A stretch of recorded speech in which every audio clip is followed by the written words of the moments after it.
नमस्कार मित्रांनो, माझं नाव प्रमोद राहणार. डिसेंबर एंड रिझल्ट्सची सिरीज चाललेली आहे आपली. तर पुढचे कुठले शेअर्स आहेत तर एक Repco home. Okay, Repco home is housing finance company आहे.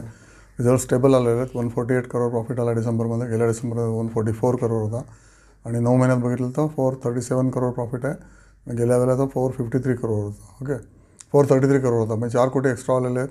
पण शेअर मात्र 400 रुपये पडीक आहे आणि गेले जवळजवळ 6 महिने हा शेअर तिथेच आहे असू शकतो. ओके, तुम्ही बघा एक्झॅक्टली ग्राफ बघा, हळूहळू वाढतो चढतो, मे बी 20-30 रुपये इकडे तिकडे, पण अशा गेला की जवळजवळ 700 रुपयाला जाऊ शकतो. Okay, Repco home finance Chennai based company आहे. डिव्हिडंड देणारी कंपनी आहे, पण खूप कमी डिव्हिडंड देते, 5-7% डिव्हिडंड देते. हा कंपनीचा प्रॉब्लेम असू शकतो. पण याच्यामध्ये तुम्हाला ट्रेडिंग जर केलं तुम्ही दर 3 वर्षाला तुम्हाला चांगला प्रॉफिट मिळू शकतो. मलाही वाटलं की रेपको होममध्ये काहीतरी प्रॉब्लेम आहे म्हणून हा शेअर असाच खूप पडतो आणि एकदम वाढला की 2-3 महिने वाढतो आणि परत पडतो. 400 रुपयाला किंवा 300 रुपयाला पण येऊ शकतो. पण तसे काही प्रॉब्लेम गेल्या मला 12 वर्षामध्ये काही दिसले नाही. त्यामुळे रेपको होम फायनान्सचं खाली पडलेलं शेअर आहे, त्याच्याकडे लक्ष द्या. EPS पण उत्तम आहे. 54 EPS आलेली आहे. त्यामुळे जर तुम्ही P/E बघितलं तर 400/54, म्हणजे साधारण 8. P/E फक्त 8 आहे. आणि 9 महिन्याचं बघितलं तर EPS अजूनही चांगला आहे. आणि टोटल वर्षाचं बघितलं तर EPS विल बी 73 किंवा यावेळेला 80 येईल. तर 400/80, म्हणजे P/E फक्त 5. म्हणजे 5 P/E is a very cheap share असं समजलं जातं. ओके, मार्केटमध्ये. अर्थात या कंपनीला काही प्रॉब्लेम आहे काय, तुम्हाला चेन्नईवाल्यांना कोणी तुमचा कॉन्टॅक्ट असेल तर तपासा. पण मला नाही वाटतं त्याला काही प्रॉब्लेम आहे. NPA वगैरे ना कंट्रोलमध्ये असतात. शेवटी हाऊसिंग फायनान्स कंपनी आहे, कंट्रोल NPA होणारच त्यांना. ओके, हा एक शेअर ना बघण्यासारखा आहे. रिझल्ट्स चांगले आलेले आहेत. ओके, म्हणजे सेम टू सेम आलेले आहेत.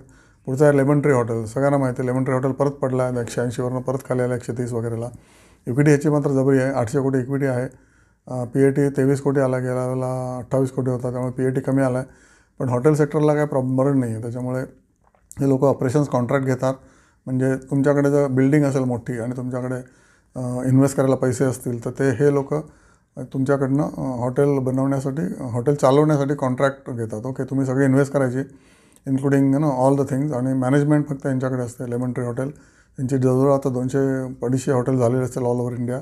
लोक वेड्यासारखे पळत आहेत. काय म्हणायचं, सुट्टी लागली की पळा इकडे, सुट्टी लागली की पळा तिकडे, मुलांना घेऊन पळा, नाही तर स्वतः नवरा बायको पळा. त्याच्यामुळे टुरिझम सेक्टरला प्रचंड डिमांड आहे, त्यामुळे हॉटेलला प्रचंड डिमांड आहे. तुम्ही आता बघितलं असेल तर बाहेर हॉटेलचे प्राइसेस जबरदस्त वाढलेले आहेत आणि ते अजूनही वाढतात आहेत. का वाढतात आहे? कारण डिमांड आहे म्हणून. शेवटी डिमांड अँड सप्लाय.